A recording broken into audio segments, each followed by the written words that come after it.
사랑하는 선교계 성도 여러분, 주말 토요일 날 아침입니다. 주말이기 때문에 더 바쁠 수도 있고요.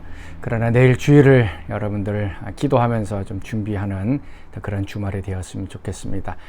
오늘 토요일에는 아프리카 우간다에서 사역하시는 우리 정준희 선교사님께서 말씀을 증거해 주시겠습니다.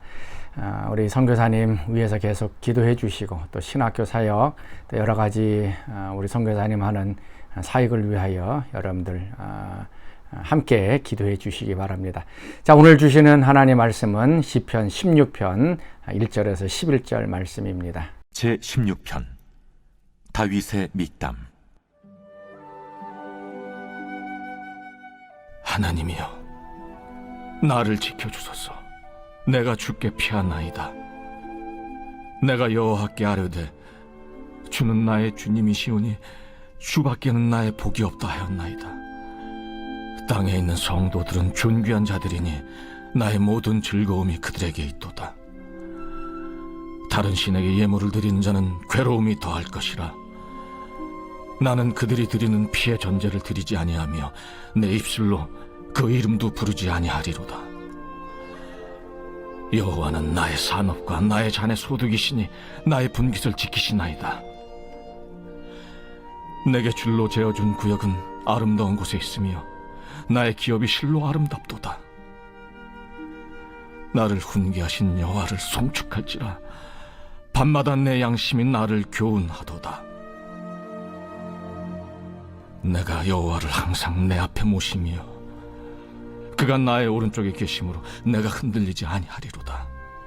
이러므로 나의 마음이 기쁘고 나의 영도 즐거워하며 내 육체도 안전히 살리니, 이는 주께서 내 영혼을 수월에 버리지 아니하시며 주의 거룩한 자를 멸망시키지 않으실 것임이니이다. 주께서 생명의 길을 내게 보이시리니 주의 앞에는 충만한 기쁨이 있고 주의 오른쪽에는 영원한 즐거움이 있나이다.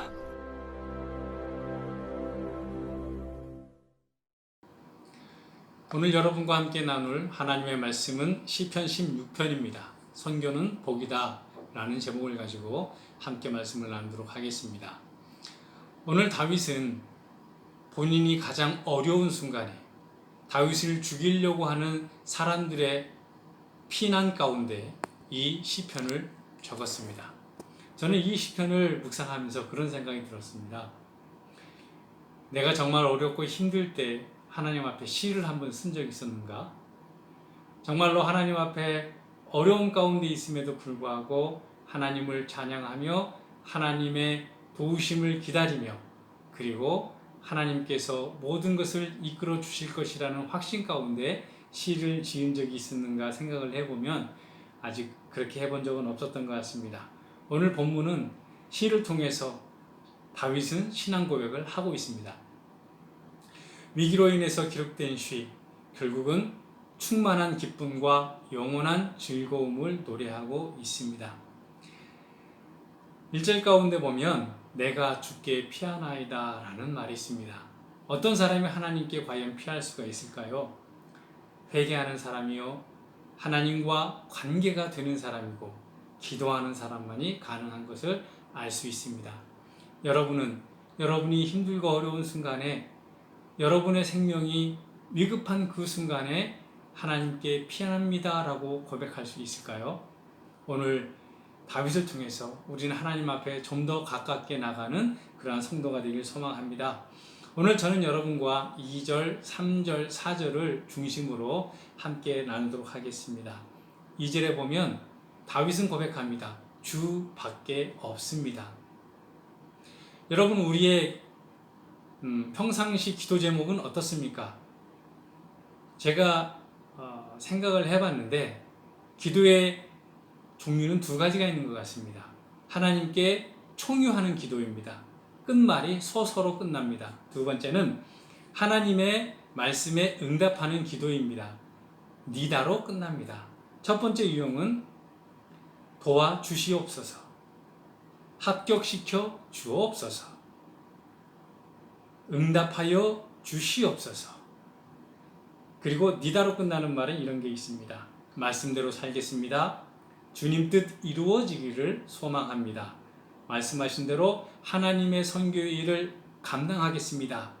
주님이 복입니다라고 고백한 다윗의 기도는 확신에 찬 응답형 기도가 아닌가 생각을 해봅니다. 다윗의 삶과 기도는 성숙한 사람의 본이었습니다.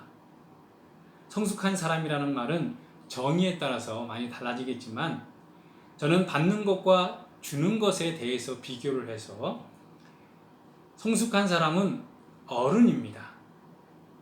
어릴 적에는 우리는 받는 것을 기대하지요. 성인이 되면 부모든지 자식에게든지 무엇을 줄 것을 생각을 합니다. 어린아이와 성인을 따질 때 저희 자녀들을 보면서 생각을 해보았습니다. 어릴 때는 생일 선물 받는 것을 그렇게 좋아하고 어떤 선물을 받을까 항상 기대를 합니다. 저의 막내는 생일이 크리스마스와 5일 차이가 납니다. 그럼에도 불구하고 선물은 꼭 2번을 받아야 됩니다. 받는 것보다 받지 못하는 것에 대해서 많이 섭섭해합니다. 저는 어릴 적부터 우리 자녀들에게 가르쳤습니다. 성인이 되면, 고등학교를 졸업하면 너의 생일은 엄마가 죽었다가 태어난 새로 새 생명을 얻은 날이다. 그러므로 너는 부모님께 무엇을 드릴지, 어떻게 감사를 표할지 항상 생각하라. 지난해 큰아들이 해병대 입대하고 올해 본인 생일이 되었습니다. 저희들이 한국에서 들어와서 지금 자가격리 중인데 택배로 생일 케이크를 받았습니다. 엄마에게 감사한다는 말과 아빠에게 감사한다는 말을 전했습니다. 가르친 보람이 있구나 그렇게 생각을 했습니다. 다윗은 하나님께 무엇을 드릴까 늘 고민하는 사람이었습니다. 사무엘하 7장을 여러분 나중에 꼭 한번 읽어보시기 바랍니다. 저는 사무엘하 7장을 보면서 놀라운 사실들을 발견하는데 오늘 시편 16편과 너무나 닮았다는 생각이 듭니다. 다윗이 평안한 가운데 있을 때 그런 생각을 합니다. 나는 백향목 궁에 사는데 하나님의 궤는 휘장 가운데 있구나. 내가 어떻게 해야 할까? 그래서 성전을 짓고자 선지자 나단과 상의를 합니다. 선지자 나단과 상의한다는 것은 하나님과 상의한다는 말이기도 하겠지요. 여러분, 하나님의 반응이 어땠는지 여러분 아시죠? 깜짝 놀랐습니다. 하나님께서는 한 번도 성전이라는 것을 생각해 보신 적이 없으셨습니다. 만약 하나님께서 꿈을 꾸실 수 있다면 꿈에도 생각하지 못하는 일이었던 것입니다. 사무엘하 7장 5절에 보면 내가 살 집을 내가 건축하겠다고? 라고 질문을 하죠. 6절에서 보면 애굽에서 인도한 때부터 지금까지 나는 장막과 성막 안에 살았다. 7절 한 번도 내가 너희들에게 백향목집을 왜 건축하지 않느냐라고 물은 적이 없다. 여러분, 하나님께서는 다윗으로부터 성전을 짓게 허락하지는 않으셨습니다. 그러나 이미 받은 것으로 여기십니다. 8절에 말씀하십니다. 양냄새나는 목자였던 너를 내가 이스라엘 왕으로 삼았다. 9절 내 이름을 위대하게 만들어 주겠다. 11절 사사들이 다스리던 때와 같지 않게 하겠다. 11절 더 나아가 이렇게 기록합니다. 너를 위해 집을 짓겠다. 13절 다윗의 아들을 세워 나라가 견고하게 해질 것이요 그가 성전을 건축하게 하겠다. 15절 사울처럼 왕권을 빼앗지 않겠다. 16절 드디어 제가 여러분에게 하고 싶은 말씀이 나옵니다. 다윗 왕조의 언약을 약속하셨습니다. 여러분, 다윗은 꿈에도 생각해보지 못했습니다. 자신의 자손들이 대대로 하나님의 왕이 되어진다는 생각을 못했던 것이지요. 다윗이 하나님이 생각해보지 못했던 꿈을 꾸니까 하나님께서는 다윗에게 다윗이 생각해보지 못했던 꿈을 꾸셨던 것입니다. 2절에 주 밖에 나의 복이 없습니다라는 다윗의 고백은 4절로 이어집니다. 여호와는 나의 산업입니다. 여호와의 자는 나의 소득이십니다. 나의 분깃을 지키십니다. 하나님의 말씀을 따랐더니 그랬더니 하나님께서 모든 것을 인도해 주십니다라고 고백을 하게 된다는 것이지요. 여러분, 3절에 보시면 이런 말이 있습니다.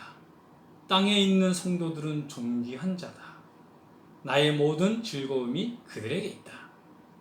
제가 이 설교를 위해서 여러 편의 강의 설교를 창조했습니다.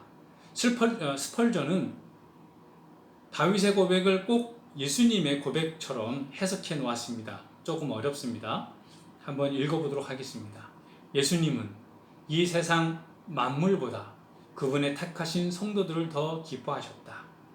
예수님이 성도들을 평가하신 것은 성도들이 자기 자신을 평가하는 것과는 달랐다. 성도들은 자기 자신이 아무것도 아닌 것처럼 생각했지만 예수님은 성도들이 무슨 특별한 존재나 되는 것처럼 생각하셨다. 성도들에게 마음을 두셨다. 예수님은 우리를 이처럼 사랑하시고 이 사랑으로 모든 고통을 참으셨다. 우리를 지옥으로 떨어지지 않도록 구속하는 즐거움이 예수님으로 이 모든 즐거움을 참으시게 했던 것이다. 오카는 목사님의 강해입니다. 이렇게 이야기합니다. 다윗의 눈에는 주변에 하나님을 잘 섬기는 형제 자매들이 너무 존귀하게 보였고 너무 사랑이 가니까 그들 때문에 다윗의 마음에 즐거움이 떠나지 않았습니다. 다시 얘기하면 내가 사는 재미가 있다면 그것은 하나님을 열심히 섬기는 성도들이 있기 때문입니다. 라는 고백과 같다고 하였습니다. 여러분, 선교란 무엇입니까?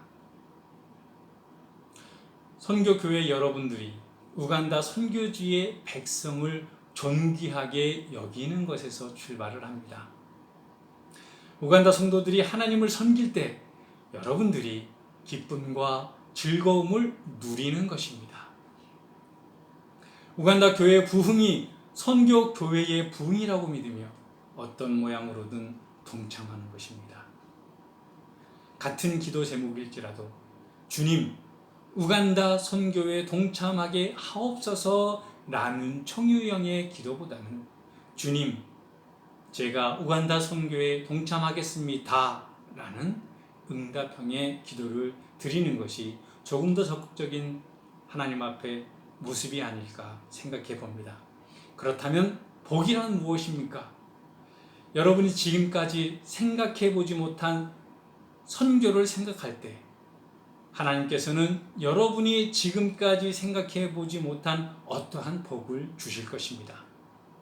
다윗이 꿈에도 생각해 보지 못했던 복을 부어주신 하나님, 자녀 대대로 왕족이 되게 하겠다고 약속해 주셨습니다.